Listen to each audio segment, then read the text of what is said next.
Perkenalkan, nama saya Juprianto dari Prodi Ilmu Tanah kelas B, mata kuliah Kesuburan Tanah.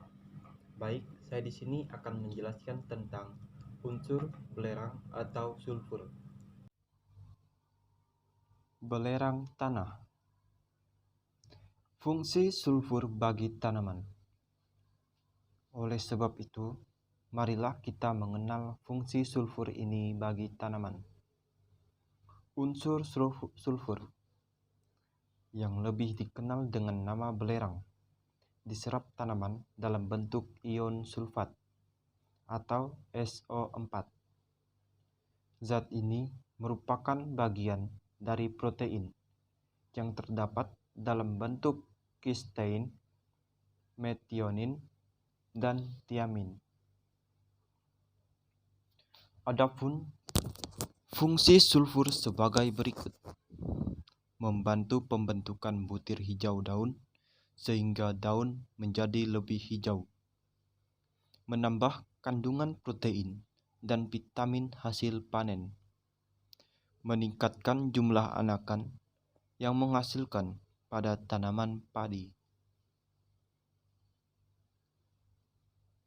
berperan penting pada proses pembuatan zat gula, memperbaiki warna, aroma, dan kelenturan daun tembakau, khususnya pada tembakau omprongan, memperbaiki aroma, mengurangi penyusutan selama penyimpangan, memperbesar umbi, bawang merah, dan bawang putih.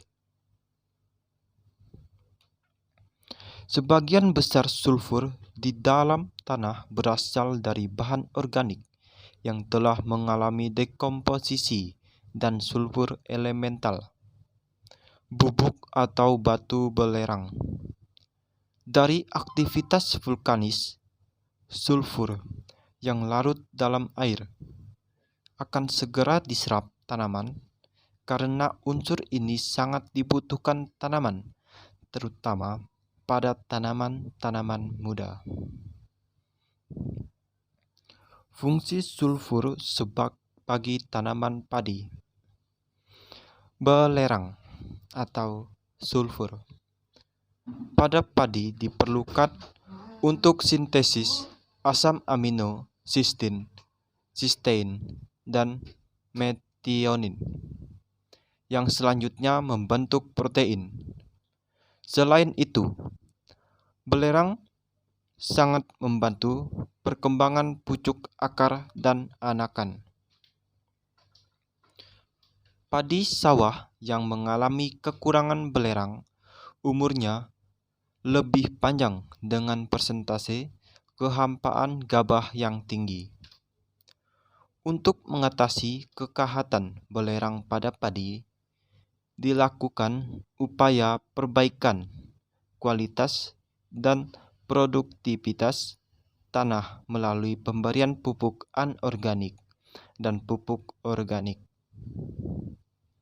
Salah satu sumber sulfur anorganik yang baik untuk padi sawah adalah pupuk amonium sulfat NH4,2SO4 karena dapat memasok sulfur yang tersedia bagi tanaman, yaitu sulfat atau SO42-. Bila tanaman kekurangan unsur hara belerang, maka produksi protein tanaman menurun, pertumbuhan sel tanaman yang kurang aktif, terjadi penimbunan amida bebas dan asam amino sampai batas yang berbahaya bagi tanaman.